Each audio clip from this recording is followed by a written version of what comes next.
Maqaa kan ilmaa kan hafuura qulqulluu waaqayyo tokko amiin. Amiin kabajamtoota fi jaalatamtoota hordoftoota amantaa ortodoksii hundumti keessanuu baga soomaadha keenyaa qulqulleettii dubaroo Maariyaam baga geessan. Egaa soomni kun sooma dirqama yookiin sooma labsii keessaa isa tokkodha.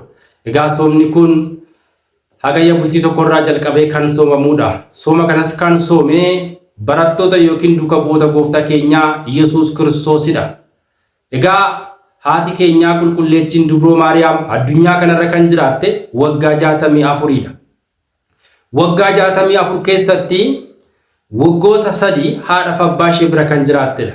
Egaa sababbiin kunis haadha fi abbaa ishee bira waggaa 3 qofa kan jiraatteef egaa haati fi abbaan isheetis yaa Waaqayyoo ilmoo nuuf kenni, dhala nuuf kenni, yoo ati dhala nuuf kennite, yoo ati ilmoo nuuf kennite ilmoon kuni nu haa tajaajiltuun jennu. Kanaaf mana qulqullummaa keetiif ni kennina, mana qulqullummaa kee akka tajaajiltuuf jedhanii waada galan. Kanaaf waada isaanii guuttachuudhaaf gaafa haati keenya qulqulleettiin dubroo Maariyaamin waggaa 3 guuttu isaanis mana qulqullummaaf geessanii jedha. Egaa kanaaf yaa saba Waaqayyoo haadha fi abbaa ishee bira waggaa 3 jiraatte. Mana qulqullummaa keessa immoo waggaa 12 jiraatte. Akkasumas waggaa 15 qulqulluu Yohaannis bira jiraatte. Waggaa walumaa galatti waggaa 34 egaa ilma ishee waliin jiraatte jechuudha. Walumaa galatti waggaa 64 addunyaa kanarra kan jiraattedha. Egaa haati keenya qulqulleettiin dubroo Maariyaam waggaa 64 gaafa jiraattu ilmi ishee gooftaan keenya Yesuus Kiristoosiin egaa gaafa kana yookiin boqonnaa isheetti muudhaaf kabajaan ergamoota uffisame lafa isheen jirtutti gaafa dhufu yookiin boqonnaa isheetti muudhaaf isheen illee akkas jetteen, yaa ilma koo samii fi lafti kan si baachuu yookiin murteessuu hin dandeenye ani garaa koottan murteesse, ji'a 9 garaatti si baadhe, akkasumas immoo rakkina addaa si waliin dabarseera, godaansa godaaneera jetteeni gaafa ilma isheetti dubbattu ilmi ishees akkas jedheen, boqonnaa keetiin sababbii boqonnaa keetiin gaafa ati boqottu boqonnaa keetiin lubbuun Si'oolii keessa jira, lubbuu baay'eetu jira. Kanaaf lubbuun kunis boqonnaa keetiin Si'oolii keessaa ni ba'u jedheeni ilmi ishee gaafa itti himu haati keenya qulqulleettiin dubroo Maariyaam gara laafettiidha waan taateef, haadha garraamii waan taateef, yeroo hundaa dhala namaatiif kan kadhattu waan ta'eef dhugumatti lubbuun baay'ee kun Si'oolii keessa sababbii kootiin, sababbii boqonnaa kootiin ni ba'a yoo ta'e si'a 7 yoon du'e homaa miti jette. Egaa galanni haadha keenyaaf qulqulleettii dubroo Maariyaamiif haa ta'u. Kanaaf haati keenya illee egaa ilmi isheetillee ni boqotta gaafa jedhuun isheen illee amajjii 21 bifa kabajaatinidha kan boqotte. Amajjii 21 bara 49tti kan boqottedha. Egaa yeroo kanattis immoo duuka bu'oonni gooftaa Yesuus Kiristoosin foon ishee kana awwaaluudhaaf gara Geetsemaanitti geessan. Yeroo gara Geetsemaanitti geessanii duuka bu'oonni yeroo geessan jechuudha foon ishee awwaalchaaf. Egaa Yihuudoonni akkasuma inaaffaadhaan irratti ka'a. Ilmi ishee fannifamee akkasuma du'ee guyyaa 3ttis du'a moo'ee ka'ee jedhanii gurra nutti duuchaa turaniiru. Nutti wacaa turaniiru. Akkasuma namoota baay'ee of jala galchanii jiru. Ammas immoo haati isaa kunis duutee du'a mootee guyyaa 3ffaattis du'aa kaatee jedhanii akka duraan darbettis nu jeequun isaanii hin hafu waan ta'eef, kanaaf otoo isaan hin awwaalin, otoo isaan foon ishee hin awwaalin foon ishee irraa fuunee guumna jedhanii marii hammeenya irratti mari'atan. Yaa saba Waaqayyo, namoonni baay'een arras namoota irratti kan marii jallinaa yaadan jiru. Waaqayyoon warroota akkasittiif laphee haa kennu. Egaa isaanis maal godhanii nama isaan keessaa hirree qabu yookiin humna qabu jedhanii yaadan filatanii teechisan.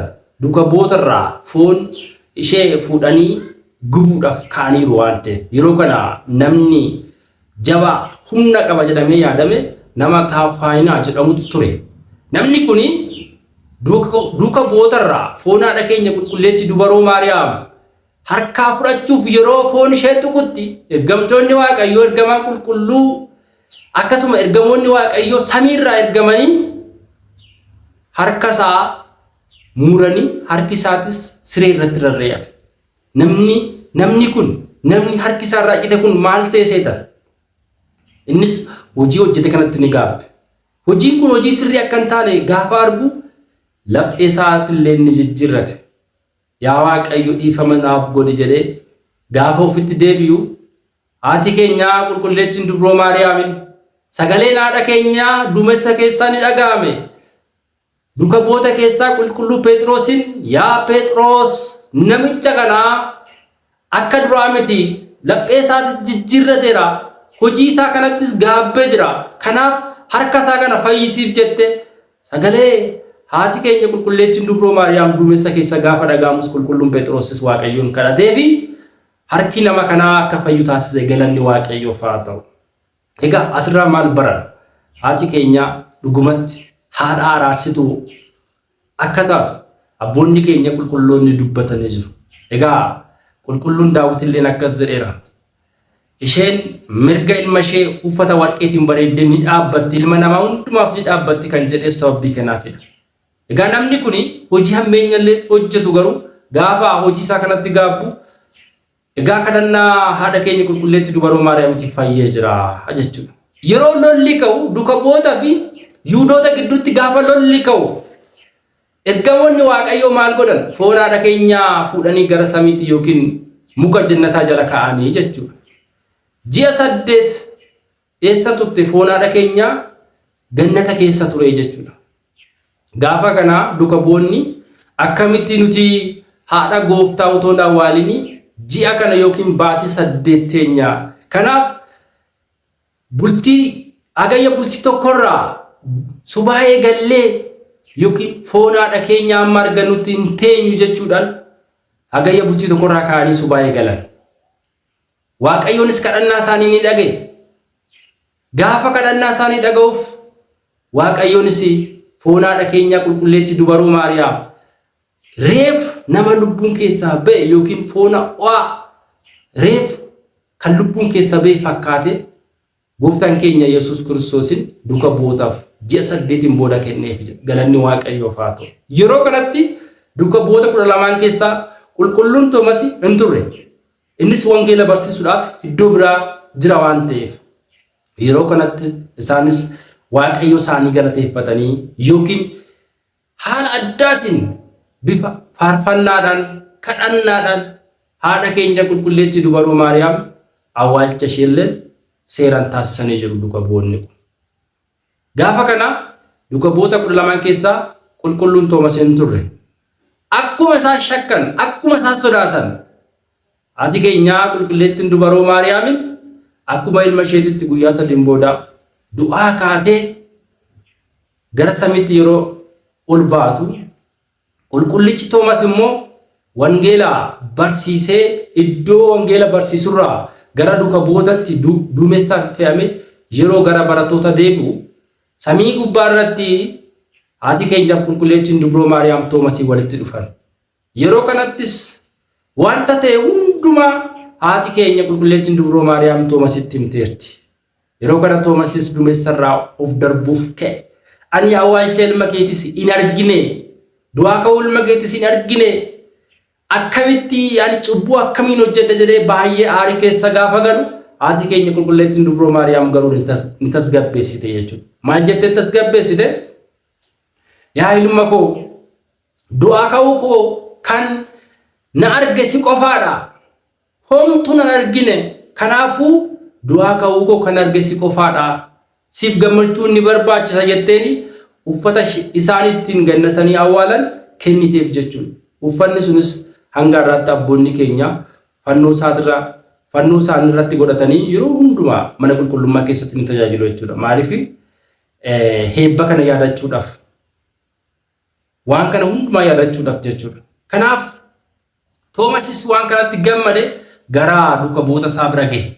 Gaafa barattoota isaa bira ga'u barattoonnis haadha keenya qulqulleettii dubroo Maariyaam foon ishee argannee awwaallee jirra jedhanii duuka bu'aa Toomasitti gaafa himani Toomas illeen kun akkamitti ta'uu danda'a? Boqonnaan ishee amajjii 21 awwaalchi ishee akkamitti hagayyaa 14 ta'uu danda'a jedhee sobee isaanii mormee jedha. Isaanis akkas jedhaniin ati kaa du'aa ka'uu gooftaa keenya Yesuus Kiristoos durumaaniyyuu nama shakteedha yookiin nama mamtuudha. Kanaaf kootu bakka isheetti awwaalli sitti argisiisna jedhanii duuka bu'aa qulqulluu Toomas fuudhanii geessan. Bakka haati keenya qulqulleettiin dubroo Maariyaamitti awwaalamte. Fuudhanii gaafa geessan boolla isaaniitti awwaalanis gaafa bananii ilaalan boolli duwwaadha. Yeroo kana qulqullichi Toomas akkas jedhee egaa wanta ta'e kan hundumaa ani argeera. Yeroo isheen du'aa kaatee gara samiitti ol baatu ishee argeera. Kinoo uffata isin ittiin kafanta yookiin ittiin gannastan jedhee gaafa uffata sanitti agarsiisu amananii jiru jechuudha. Duuka bu'oonni kun. Isaanillee uffata kana heebba faddaan qooddatanii jiru. Si'a lammataaf immoo akkamitti qulqullichi Toomas qofti du'aa ka'uu haadha keenya qulqulleetti dubroo Maariyaam arguu danda'a jedha. Isaan hundi isaan nu arguu qabna jedhan. Egaa hinaaffaan iddoo lamatti akka qoodamu bara yaa saba Waaqayyo. Hinaaffaa hafuurawaa kan ta'ee fi hinaaffaa hammeenyaa otoo hin taane hinaaffaa hafuurawaadha kan isaan qabatanii jiraatan. Yeroo kanattis waggaa isa lammataatti maal godhani? Ammas hagayya bultii tokkorraa jalqabanii subaayee galan. Waaqayyoon kadhachuu jalqaban.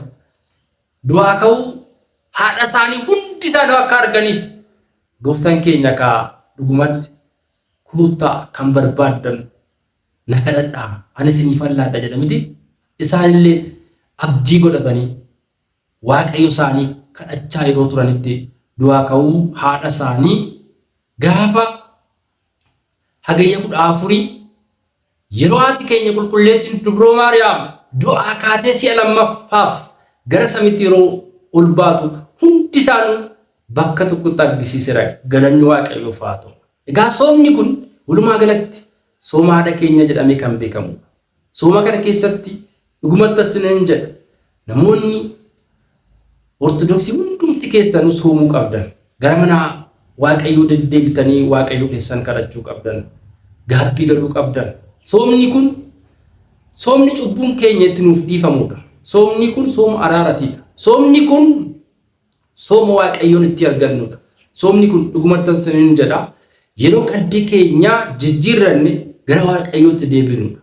Kanaaf egaa akkasumallee soomni kun barri dhufu barri haara kun bara nagaa akka nuuf ta'u bara jaalalaa akka nuuf ta'u bara Waaqayyoo bitamnee mana Waaqayyoo keessa jiraannuuf akka nuuf ta'u maal gochuu qabna? Soomni kun sooma murteessituudha. Kanaaf hundi keenya soomuu qabna. Yaa saba Waaqayyo kana akka taanuuf Waaqayyo hunda keenya nu haa gargaaru. Kanaaf egaa walumaa galatti isinitti baay'isuuti soomni kun sooma haadha keenya qulqulleettii dubroo Maariyaam jedhamee kan beekamudha. Egaa kan nu barsiisee kan nu gorsee galanni gooftaa keenya Yesuus Kiristoosiif haa ta'u. Galanni Abbaaf, galanni Ilmaaf, galanni Hafuura Qulqulluuf akkasuma galanni haadha isaa qulqulleettii dubroo Maariyaam haa ta'u. Akkasumas kabajamaa fannoo isaatiif galanni haa ta'u. Eebbifamaa Waaqayyo